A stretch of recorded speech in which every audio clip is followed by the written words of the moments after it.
Have you ever heard of a kingdom where peace, not war, was the foundation of its power? A kingdom where kings were not warriors, but spiritual guides, healers, and wise men. Welcome to the Kingdom of Nri, the ancient spiritual dynasty of the Igbo people. The Kingdom of Nri, founded around the 10th century in what is today southeastern Nigeria, is one of the oldest continuous traditional states in West Africa. Unlike other kingdoms built on conquest and armies, the Nri civilization was built on spiritual authority. The king, called King Ez, was not just a ruler, he was a divine priest, believed to be chosen by the gods. He was a father figure whose duty it was to guide his people towards peace, prosperity, and harmony with the natural world. The Nri people believed in a supreme being called Chukwu, who they saw as a father in the sky.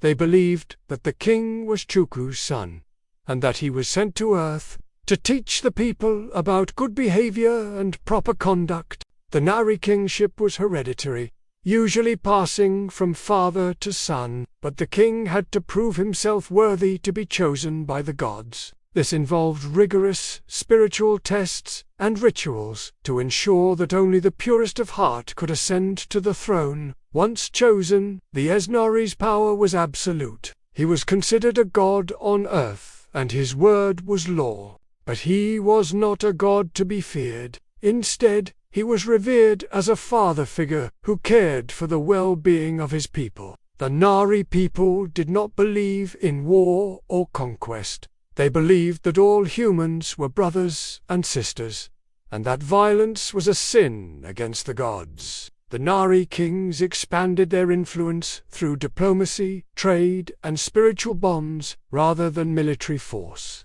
The king traveled from village to village, cleansing the land of evil and performing rituals that bound the communities together under spiritual law. The Nri kings also introduced complex customs to maintain order and resolve disputes. One of the most important of these was the Ozo titles. These were prestigious initiations that marked a man's rise to leadership and demonstrated his commitment to morality, hard work, and justice. Those who achieved an Ozo title were expected to mentor younger members of society, ensuring that the values and traditions of the Nri people were passed down through the generations. Another key aspect of Nri society was the Nze-Na-Oz. This was a group of spiritual elders who acted as judges, settling disputes and ensuring that the community lived according to Nri law. They were also responsible for maintaining the sacred groves and shrines that played a central role in Nri religion. The Nri people were also expert craftsmen and artists. Their bronze and terracotta sculptures, some dating as far back as the 9th century, rival the famous Benin bronzes. They created intricate jewelry and ornaments from ivory, beads, and other materials, and their skills in metalwork were so advanced that they were called upon to repair damaged artifacts from other kingdoms. The Nri people also developed advanced systems in agriculture, trade, and spiritual science. They kept detailed records of their agricultural practices, including the use of yams as a staple crop. In fact, yam festivals like Eriji were an integral part of Nri culture, celebrating the harvest and the renewal of life. The festival featured elaborate rituals, dances, and feasting, and it was a time for the community to give thanks for the blessings of the gods. In trade, the Nri people had established networks that connected them with distant parts of Igboland and beyond. They traded in a wide variety of goods, including salt, kola nuts, ivory, and enslaved people.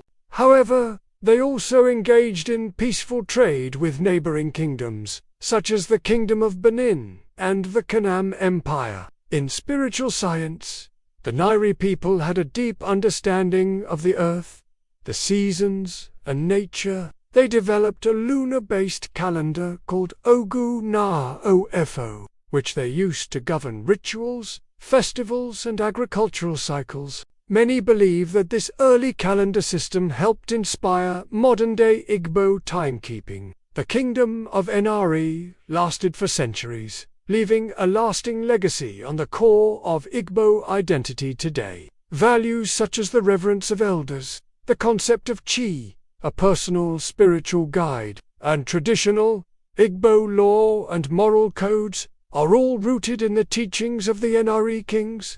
Even today, modern New Yam festivals are still held every year in many Igbo communities as a tribute to the Nri tradition. But even great kingdoms fall. By the 19th century, Nri's influence began to decline. The arrival of British colonizers, Christian missionaries, and the rise of slave raids from neighboring regions began to erode the sacred authority of the Nri. The British, confused and threatened by Nri's spiritual power, imposed indirect rule and district warrant chiefs, undermining the traditional system. Sacred rituals were outlawed, shrines were destroyed, and spiritual leaders were silenced. By the early 20th century, the once mighty spiritual kingdom faded into the shadows of history. Today, Nri still exists as a ceremonial center of Igbo heritage. Its descendants continue to guard its history, culture, and spiritual legacy,